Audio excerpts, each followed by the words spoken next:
self-doubt is going to kill your creativity more than any failure ever will. I see creatives everywhere. Everywhere I go, I see people and I meet people, and that's one thing about being a social person. I'm gonna talk and I'm gonna reach out, and I just see so much potential and so much creativity in so many people, but they don't see it in themselves. They don't see it in themselves. You don't realize that the creativity that you have in yourself, people feel that. People feel what you have inside of you. You don't fully express it, but people still feel that. And I see it everywhere, and it's such a blessing and a curse too, because while I do see all these creative people everywhere I go, it almost breaks my heart knowing that they don't see it in themselves. So first thing you got to do is realize that. I mean, if you're watching this, everybody has their own thing, okay? You have something in you that you are gifted with, something that is inside you that you got to express. And you don't even realize that. People around you realize that, but sometimes people won't tell you that. But I'm going to be straight up. I see it. I see it. I'm very observant. I'm very observant. Everywhere I go, I notice things that people wouldn't normally notice.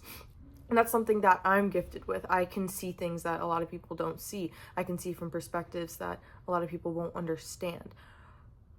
But you gotta, I can't just say you gotta realize that, because I know it's hard. It's easier said than done. But you gotta just have that, you gotta have that switch.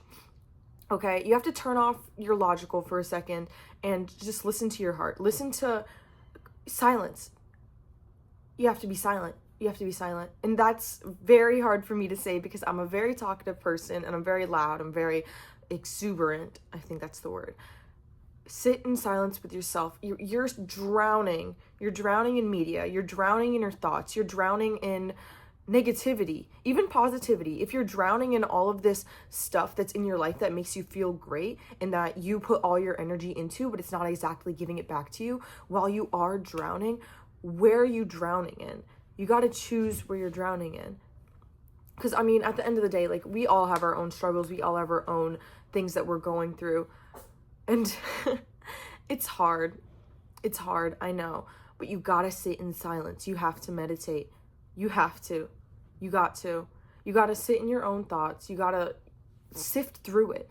Because a lot of people are just so confused about what's going on in there, but you don't even give yourself a chance to fully listen because you're just throwing at yourself the next shiny object. You're throwing in there the next thing to fantasize about.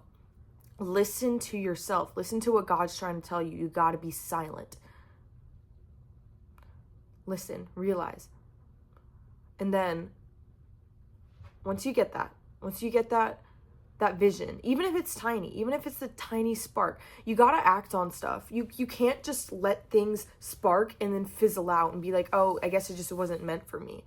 You didn't even give it a chance to bloom. You didn't even give it a chance to marinate.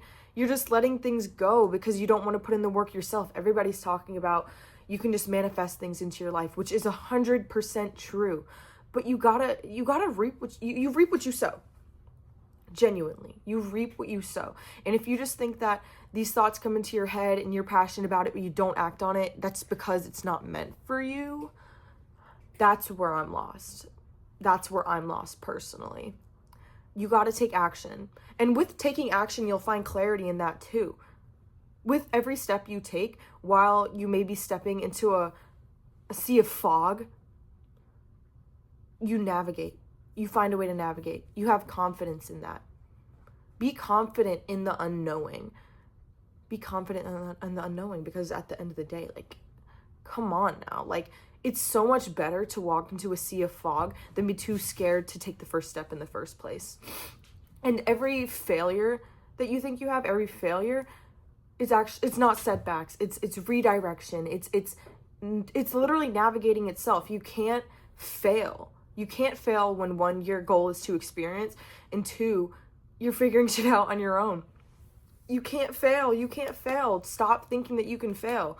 Because every single time that something bad has ever happened to you, look at yourself now. Even though you're going through it right now, even though shit is bad, stuff happens, it's all for your greater good, okay? So don't be scared of failure, because you'll learn from your failure. First of all, failure. You'll learn from it. You'll grow from it. And you'll be taking a step forward. There's no reason you shouldn't. It's scary. It's scary sometimes, I know. But you can't grow in comfort. You can't grow in the thought of, if it just shows up in my head, it'll happen. While that's a nice thing to think, it's a beautiful thing to think, and I genuinely believe that if something's in my head, and I'm passionate about it, it's gonna happen. But you got to put in the work. Okay? You got to realize, like I said, stop doubting yourself, take action, and let it come into fruition. Don't try to fight it. Don't try to fight it to be the way that you want it to be. Don't try to fight the time that it's taking. Because all we have is time. Obviously, yeah, no, time is a construct, of course. If you're watching this, I assume that you know that, and I don't have to go into depth with that. We're not contained. But the idea of, oh, I don't have time to wait. I don't have time to keep putting in the work. All you have is time, but you don't have the right priorities. I have all the time in the world to keep making videos. I have all the time in the world to go to the gym and take care of myself and spread messages to people and take care of the people I love. But sometimes I don't prioritize it. It's not that I don't have time. And you could say, okay, I work a job. I have to take care of kids.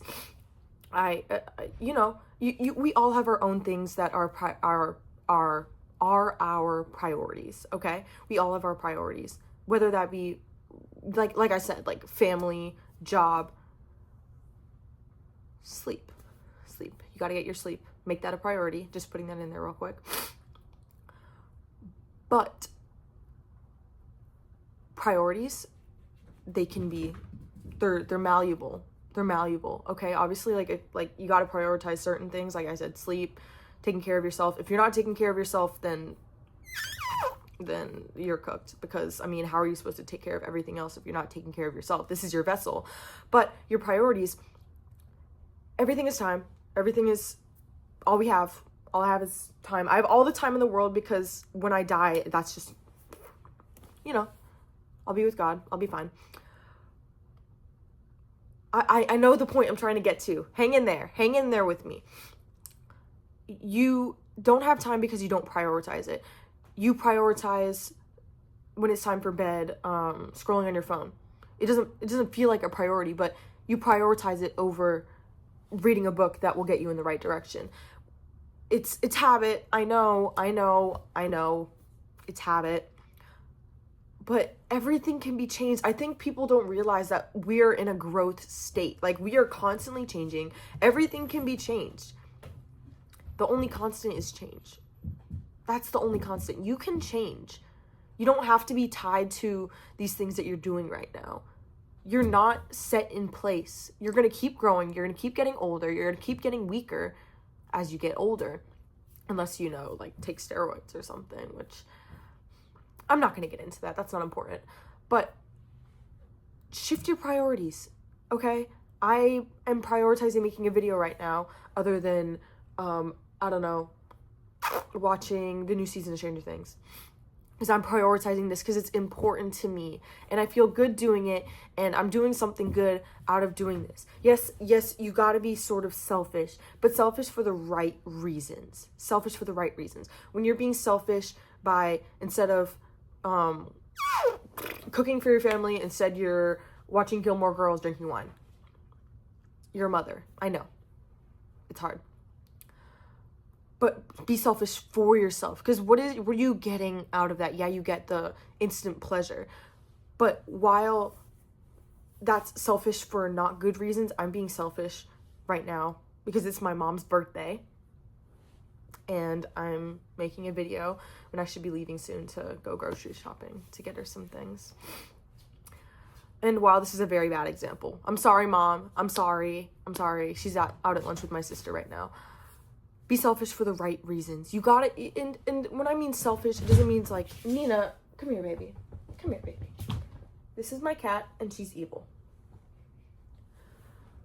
Do things for yourself. Put on your mask first. You know, when like you're in the airplane and like shit's going down and you have to put the mask on first. Prioritize yourself. Prioritize things that actually like matter to you. Okay? Because this matters to me. Getting my nails done, this matters to me. To a different person, getting their nails done, this isn't a priority, but this is a priority for me because I love having my nails done. My sister Emerson did them. Emerson Holst on Instagram. She's the best. She has Orlando and Eustis locations.